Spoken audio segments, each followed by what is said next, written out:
The crisp morning air in Oakwood Heights carried the scent of freshly cut grass and blooming flowers. It was a postcard-perfect town, the kind of place where the sidewalks gleamed and the people dressed like they were headed to magazine shoots. Officer Jack Rowland's police cruiser rolled through the streets like a sentinel patrolling a castle. But for Jack, this town wasn't a fairy tale. It was a battleground of contradictions. Jack had been a cop for over 20 years, and in his mind, he had seen it all: the petty thieves, the desperate addicts, the troublemakers. To him, the wealthy residents of Oakwood Heights were no better. They were spoiled, entitled, and lived in a bubble of ignorance. As he drove past designer stores and luxury cars, his grip tightened on the steering wheel. "Look at them," he muttered to himself, his gaze flicking to a young man stepping out of a Porsche. The man wore a tailored suit and a watch that probably cost more than Jack's annual salary. Never had to work a real day in their life. Jack's bitterness had grown over the years, rooted in his own struggles. Raised in a crumbling neighborhood on the other side of town, he had clawed his way into the police force. But instead of pride, his success bred resentment. Every pristine lawn and sparkling storefront in Oakwood Heights was a reminder of what he hadn't had growing up. As he turned onto Maple Avenue, his radio crackled to life. "All units, report of suspicious activity near Lux Jewelers. Individual loitering outside the premises." Jack's lips curled into a smirk. Finally, he muttered, switching on his siren. The monotony of his day was broken, and he relished the chance to assert his authority. When Jack pulled into the Lux Jewelers parking lot, the drizzle had turned into a steady rain. Shoppers hurried in and out of the high-end stores, umbrellas popping open like blooming flowers. Jack's gaze locked onto a figure standing near the jewelry store's window display. It wasn't a teenage troublemaker or a sketchy addict, as he had expected.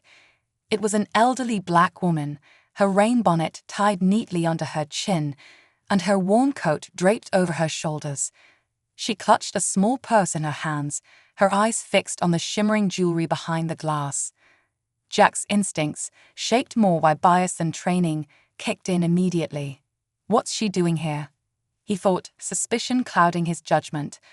Lux Jewelers wasn't the kind of place where someone like her belonged, at least not in Jack's mind. He stepped out of his car, adjusting his belt as he strode toward the woman. The rain soaked through his uniform, but he hardly noticed. His focus was singular: confront, control, and contain. "Ma'am," he barked, his voice sharp enough to cut through the rain. The woman turned, her eyes widening at the sight of him. "I'm going to need you to step away from the store." The woman blinked, clearly startled. "Officer, is there a problem?" she asked, her voice soft but steady.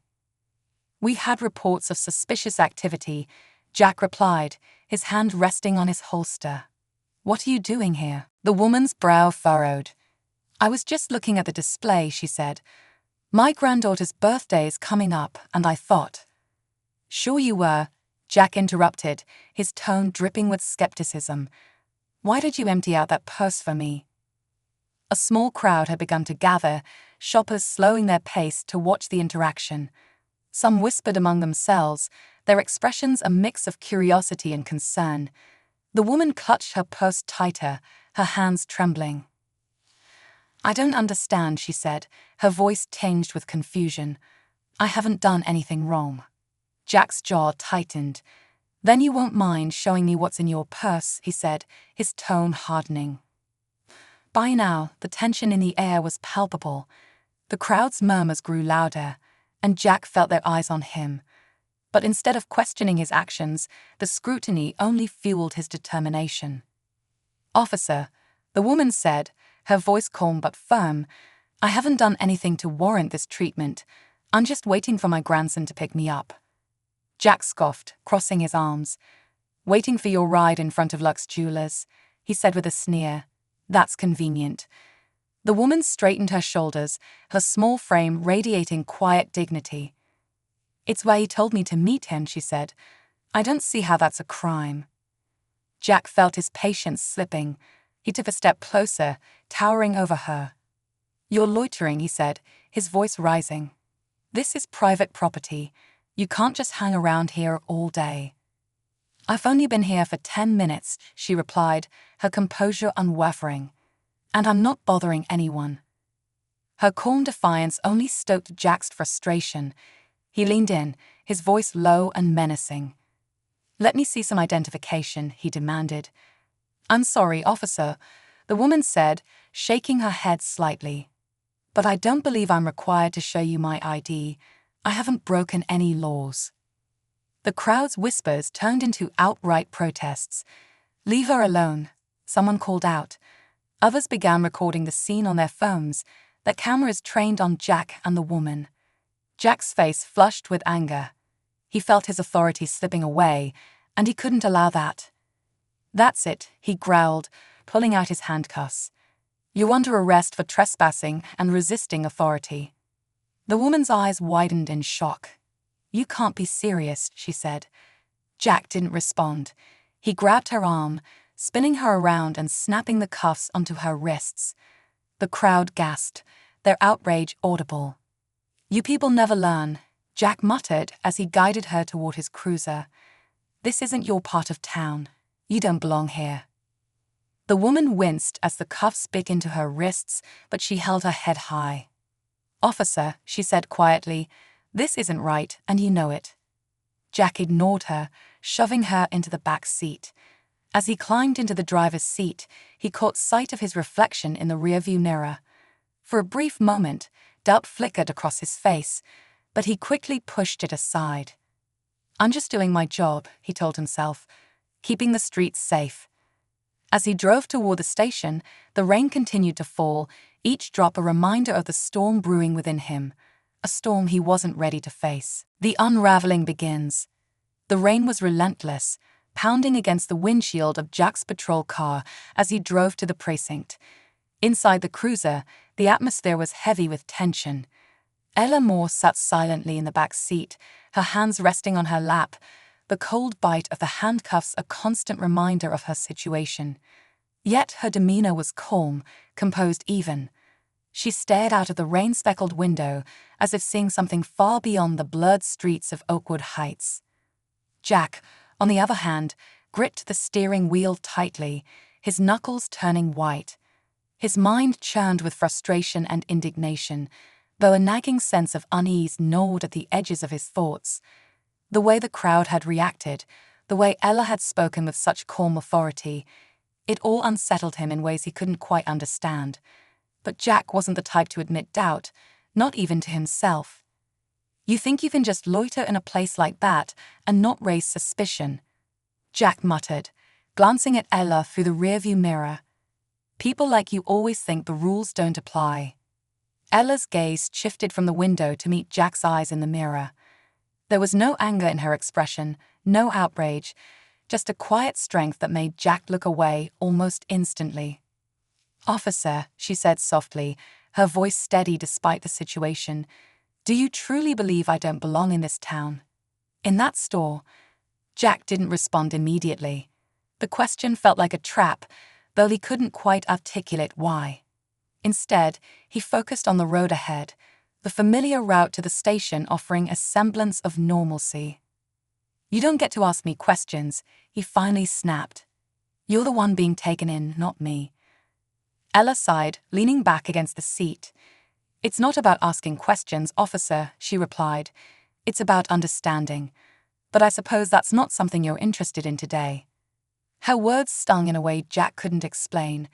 He opened his mouth to retort, but found himself unable to form the sharp, cutting words he was known for. Frustrated, he turned up the wipers, their rhythmic squeaking filling the silence. When they arrived at the precinct, Jack wasted no time. He stepped out of the cruiser, rain cascading down his uniform as he moved to the back door and yanked it open. Ella stepped out slowly, her composure unbroken despite the growing crowd of officers and staff peering through the station's windows. "Move," Jack barked, gesturing toward the entrance.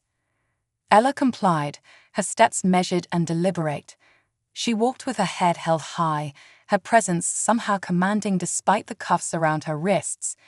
The officers inside watched with curiosity, their conversations halting as Jack escorted Ella to a bench near the booking desk. "Stay put," he ordered, pointing at the bench as if she might suddenly bolt. Ella sat down without protest, folding her hands neatly in her lap.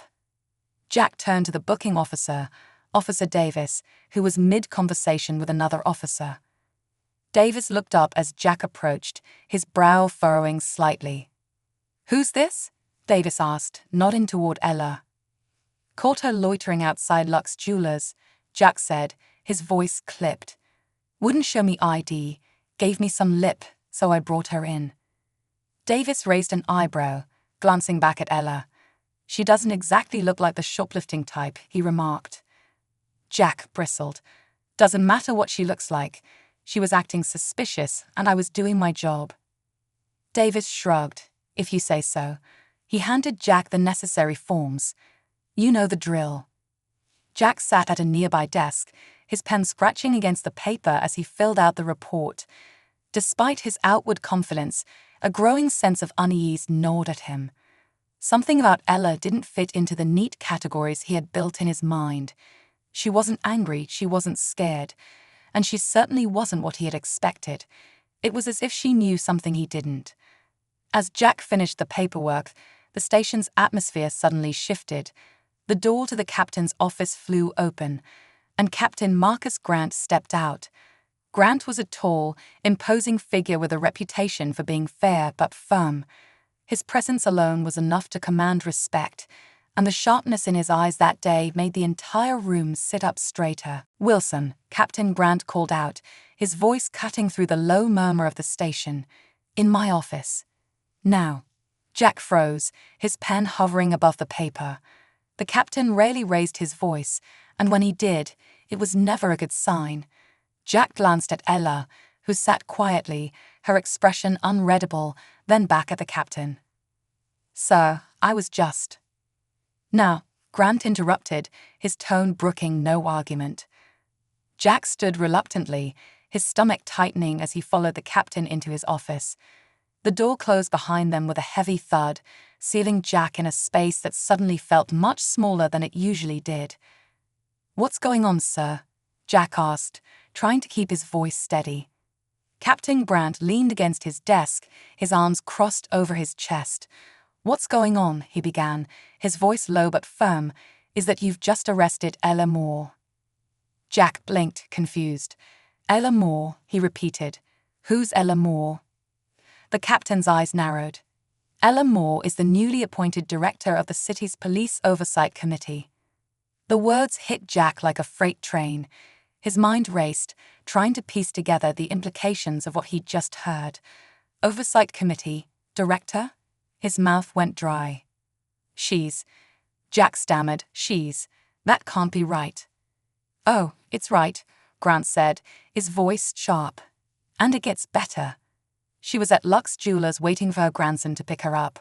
That grandson, by the way, is State Senator Daniel Moore." Jack felt the blood drain from his face. He had heard of Senator Moore, of course. Everyone had. The senator was a rising star in the state's political scene, known for his eloquence and unyielding stance on justice reform. And now Jack had not only arrested the senator's grandmother, but had done so in full view of a crowd that had undoubtedly filmed the entire encounter. "Sir, I didn't know."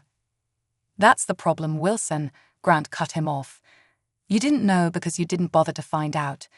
You let your prejudices dictate your actions, and now we're all going to have to deal with the fallout." Jack's stomach churned as the captain's words sank in.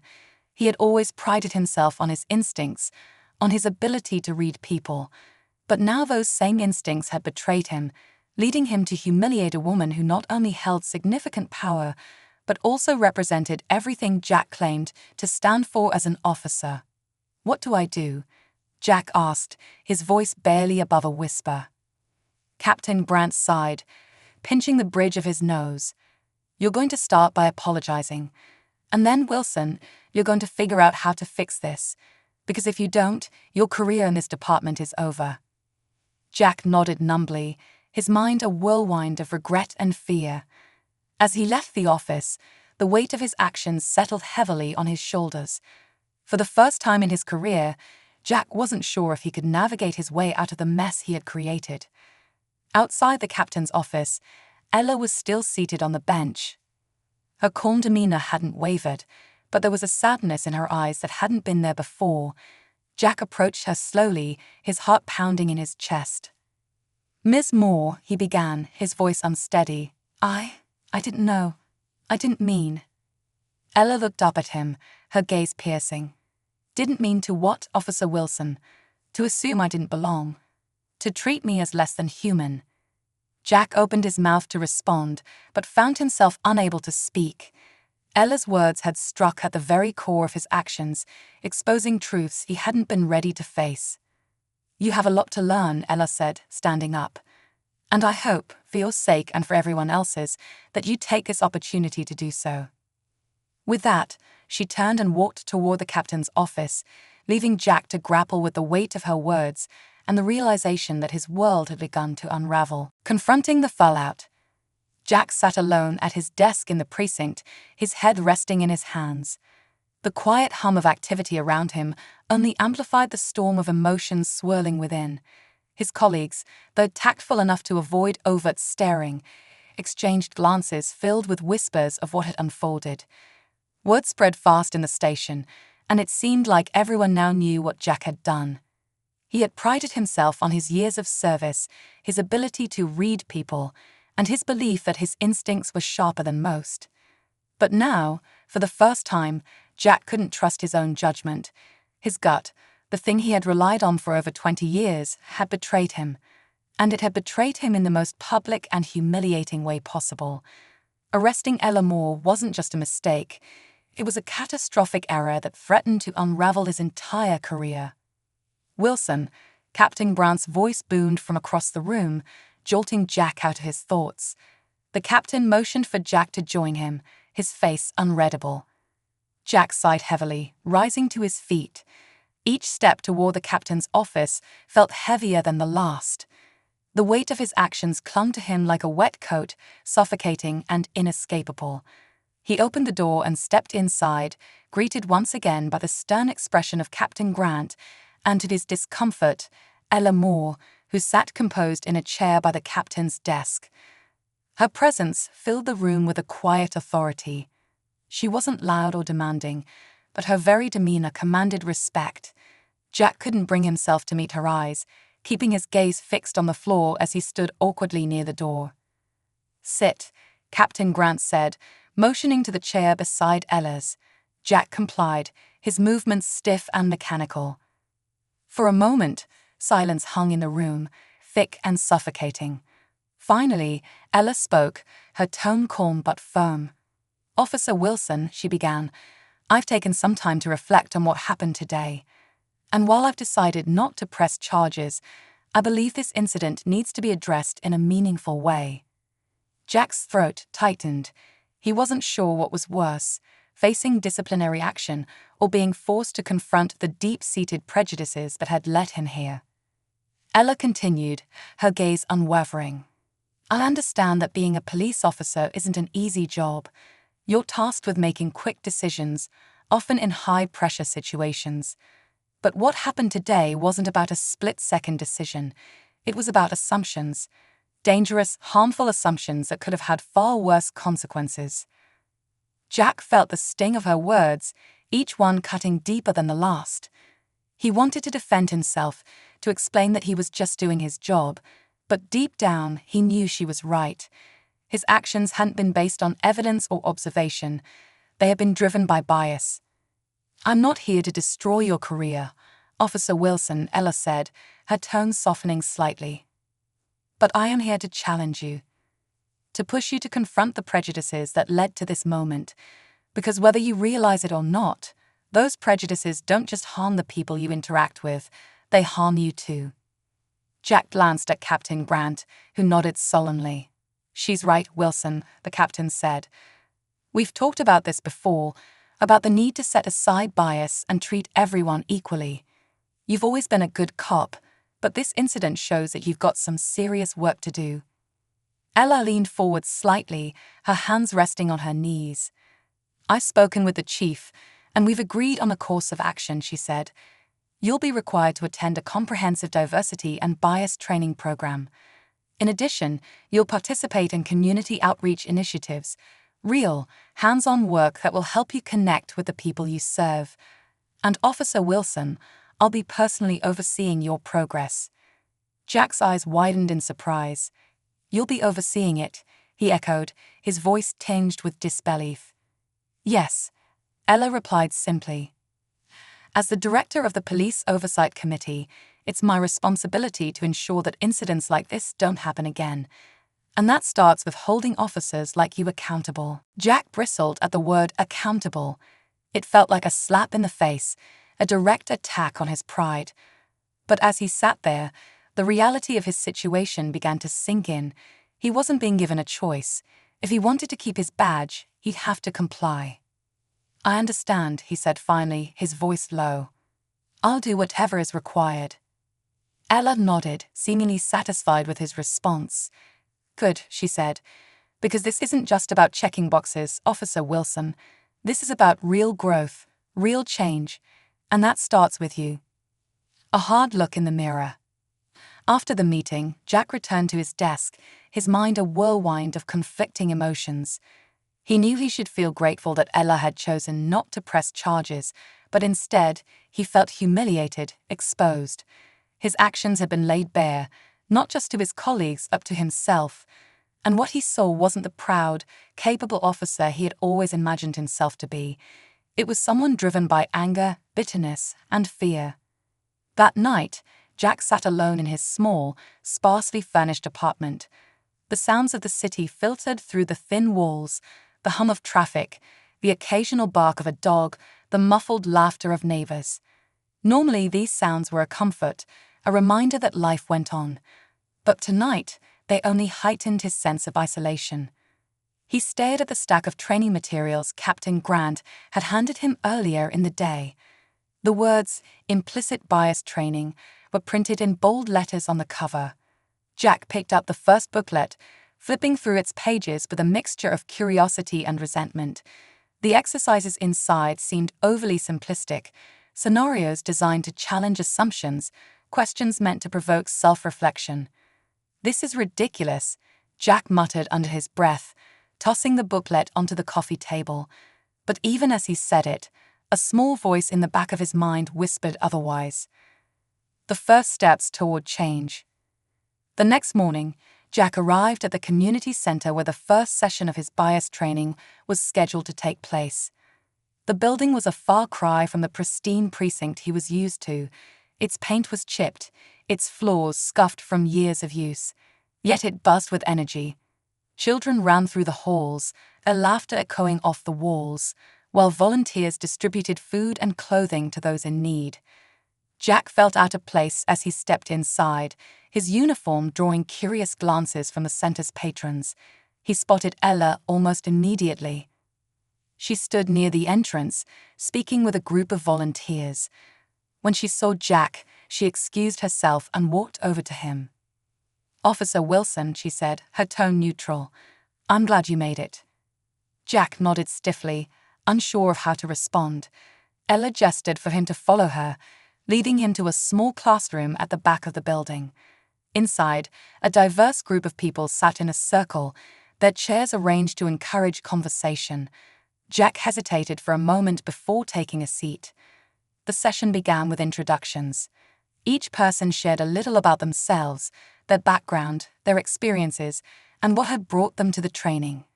When it was Jack's turn, he shifted uncomfortably in his seat.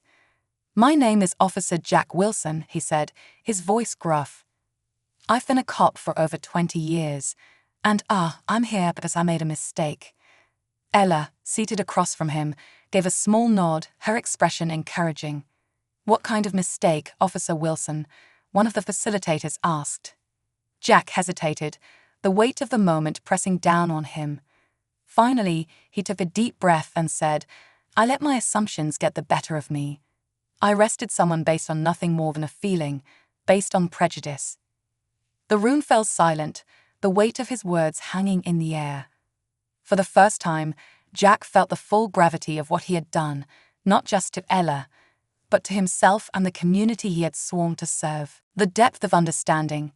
Jack sat in the small community center classroom, surrounded by strangers who had now become silent witnesses to his confession.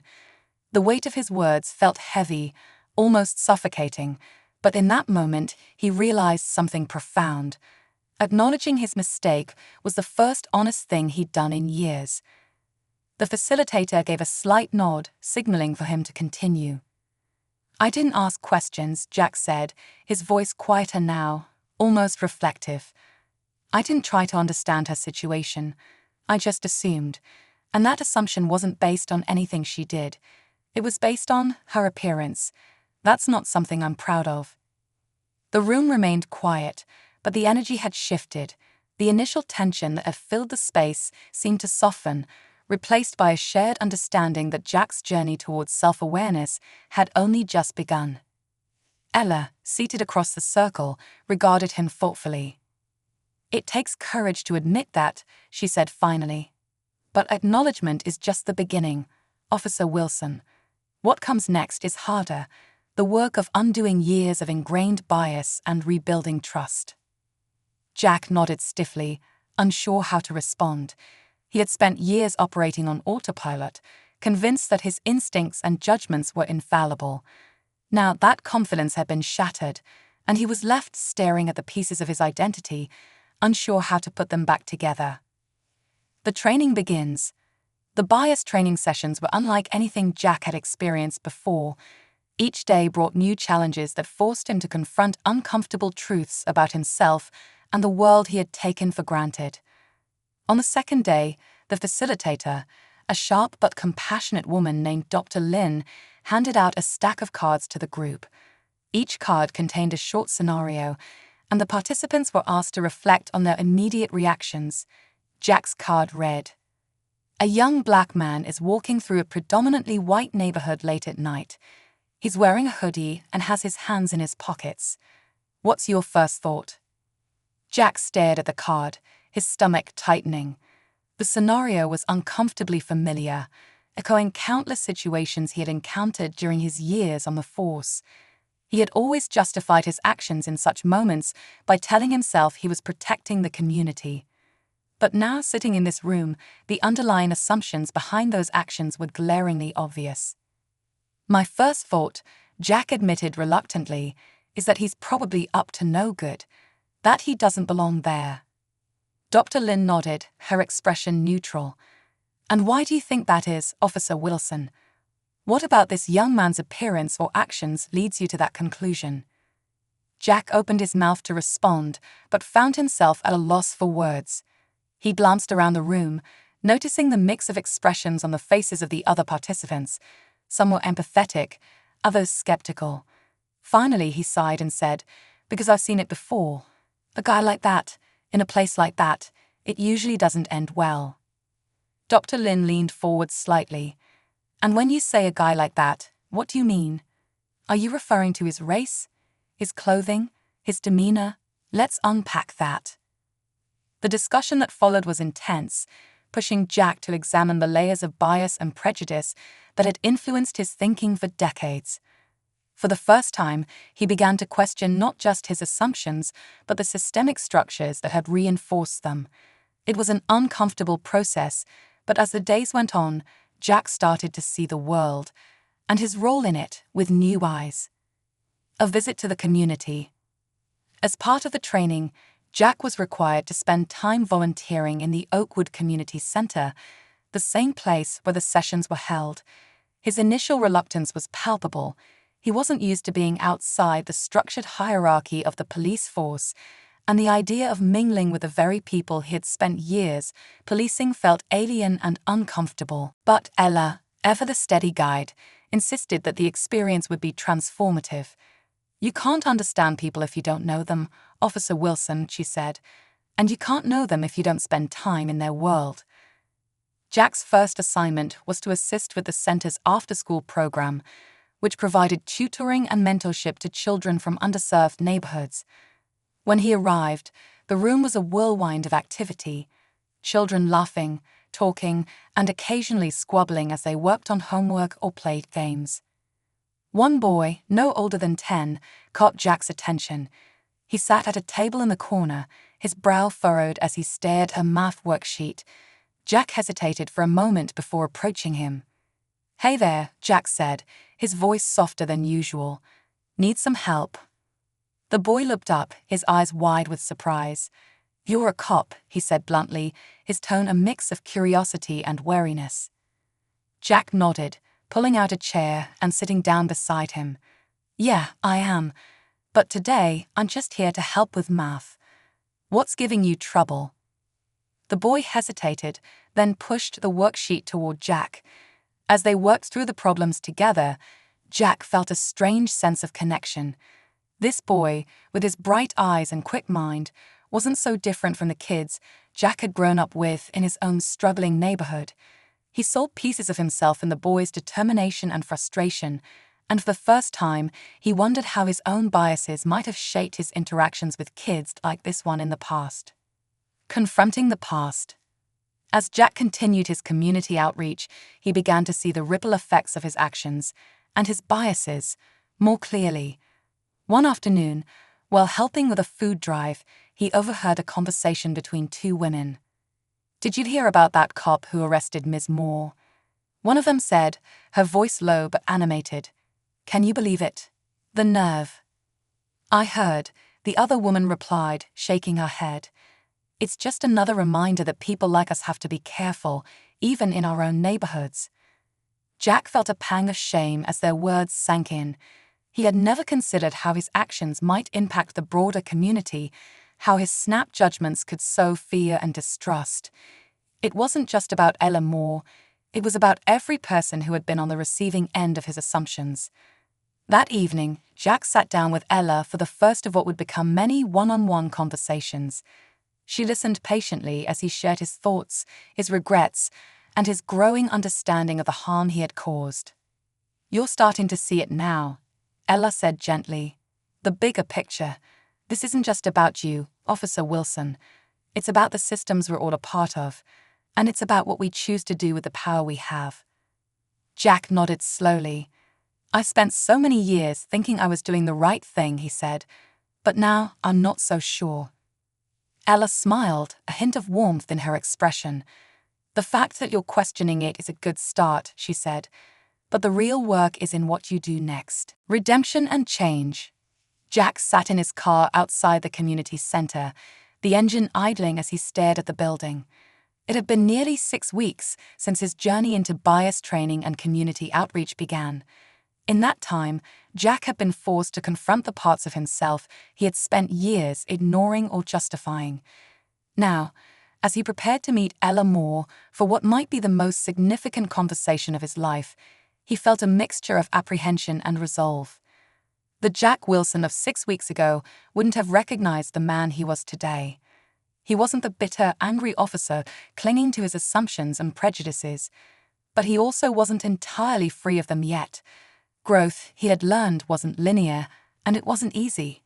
It was messy, uncomfortable, and deeply personal. Jack shut off the engine and stepped out of the car, his polished boots crunching on the gravel of the parking lot.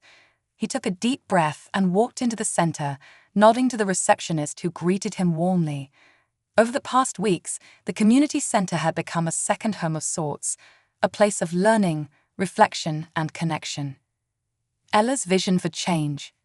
Ella was waiting for him in her small office at the back of the center. Her desk was cluttered with papers, notebooks, and a steaming cup of tea, but she looked as composed as ever. Jack couldn't help but admire her calm determination, even after everything she had endured. "Officer Wilson," Ella said with a small smile as he entered, "or should I say Jack, I think we've earned the right to drop formalities by now." Jack chuckled awkwardly, taking a seat across from her. "Jack's fine," he said. "And thank you, Ms. Moore, for everything." Ella tilted her head, her expression curious. "For what exactly?" "For not giving up on me," Jack said, his voice earnest. "You could have pressed charges. You could have walked away and left me to figure this out on my own.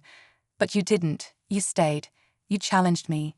And as hard as it's been, I'm grateful for that." Ella's smile softened. "I didn't stay just for you, Jack. I stayed because this is bigger than either of us. You're not the first officer to let bias cloud your judgment, and unfortunately, you won't be the last. But if your story can inspire change, if it can show others that transformation is possible, then this whole ordeal will have been worth it." Jack nodded, her words settling heavily on his shoulders. He had come to realize that his redemption wasn't just about him. It was about setting an example, about proving that even the most deeply ingrained prejudices could be unlearned. Facing the community, the final part of Jack's training was also the most daunting. A public forum held at the community center, where Jack would speak directly to the people of Oakwood Heights about what had happened and what he had learned. It was Ella's idea, and while Jack had initially balked at the suggestion, he now understood its importance. The room was packed that evening, the air buzzing with anticipation. Jack stood at the front, flanked by Ella and Dr. Lynn, who had facilitated his bias training. He scanned the crowd, recognizing faces he had seen over the past weeks: parents from the after-school program, volunteers from the food drives, even some of his own colleagues from the precinct. Ella stepped forward first, addressing the crowd with her usual poise. "Thank you all for being here tonight," she began. "This forum isn't just about one incident. It's about the larger conversations we need to have as a community, about trust, accountability, and the power of understanding." She gestured toward Jack, inviting him to step forward. His heart pounded as he approached the microphone, the weight of dozens of eyes pressing down on him. He cleared his throat and began. "My name is Jack Wilson," he said, his voice steady despite the nerves. "I've been a police officer in this community for over 20 years, and in that time, I've made my fair share of mistakes. But none of them compare to what happened 6 weeks ago." The room was silent as Jack recounted the incident with Ella, sparing no detail about his assumptions, his actions, and the fallout. He spoke about his initial anger and defensiveness, about the discomfort of confronting his own biases, and about the lessons he had learned through the training and outreach. "I won't stand here and pretend that I fixed everything," Jack said, his voice heavy with sincerity. "I'm still a work in progress, but what I can say is this: I'm committed to doing better, not just as a cop, but as a person. And I hope that by sharing my story, I can encourage others to do the same." When he finished, the room erupted into applause. It wasn't the polite, restrained applause of obligation. It was genuine, heartfelt. Jack felt a lump rise in his throat as he scanned the crowd, seeing nods of approval and even a few smiles. Ella stepped up beside him, placing a hand on his shoulder. "This," she said, addressing the audience, "is what growth looks like. It's not easy and it's not perfect, but it's a step in the right direction, and that's all we can ask of each other." A new beginning. In the weeks that followed, Jack continued his outreach work, even after his formal training had ended. He became a regular presence at the community center, tutoring kids, helping with food drives, and listening, truly listening, to the stories and experiences of the people he served. At the precinct, Jack's transformation didn't go unnoticed. His colleagues, initially skeptical of the changes they saw, began to approach him with their own questions and concerns.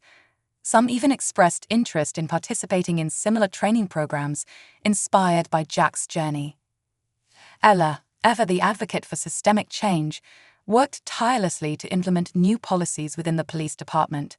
She and Jack often collaborated, their once contentious relationship evolving into a partnership built on mutual respect and shared purpose. One afternoon, as they wrapped up a meeting about a new community policing initiative, Ella turned to Jack with a rare smile. "You've come a long way, Jack," she said. He nodded, his expression thoughtful. "I couldn't have done it without you," he admitted. "But I'm not done yet. There's still a lot of work to do." Ella's smile widened. "That's the thing about change," she said. "It's a journey, not a destination, but you're on the right path, and that's what matters." Epilogue: An officer reborn. Months later, Jack stood at the entrance of Lux Jewelers, the very place where his journey of transformation had begun. This time, he wasn't there to patrol or enforce. He was there as a guest, invited by the store owner to speak at an event celebrating the community's efforts to rebuild trust and foster understanding.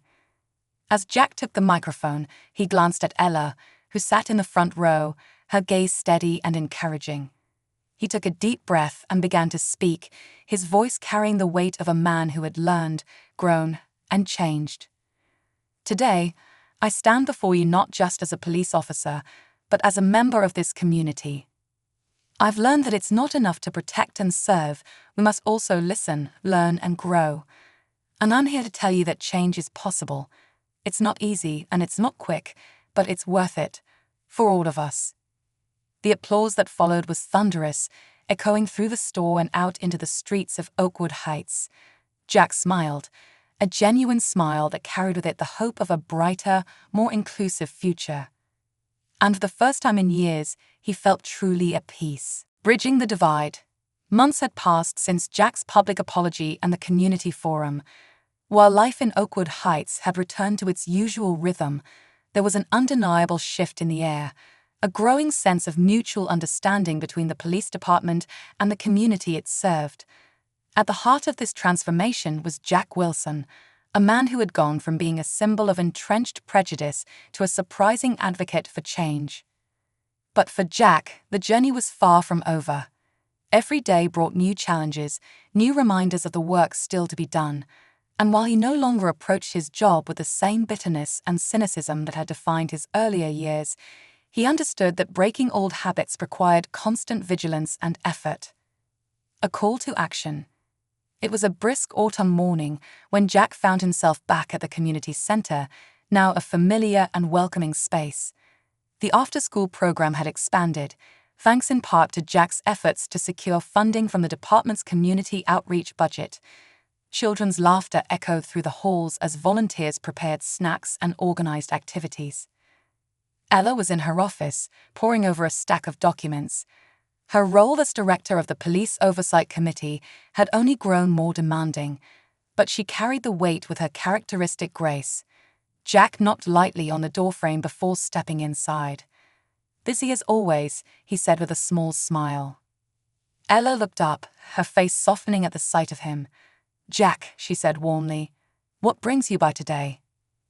"I wanted to talk to you about something," he said, taking a seat across from her.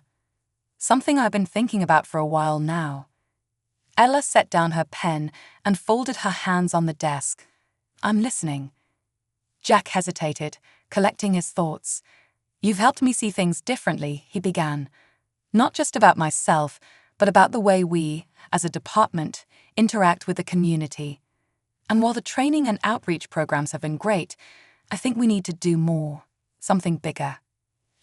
Ella's eyebrows lifted slightly. "Go on." "I was thinking about creating a partnership between the police department and the community," Jack continued.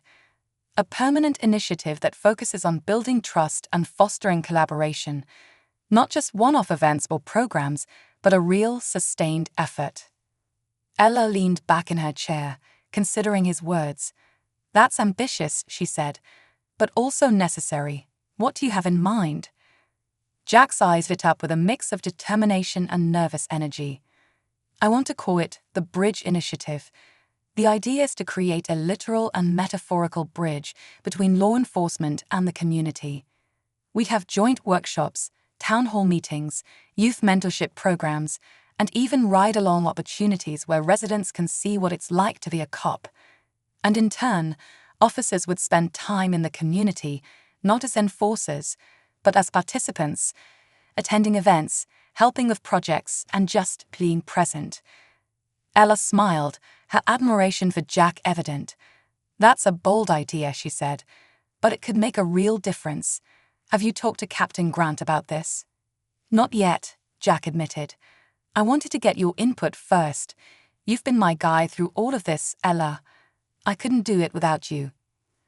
Ella's smile widened. "You've come a long way, Jack, and I'd be honored to help you make this happen."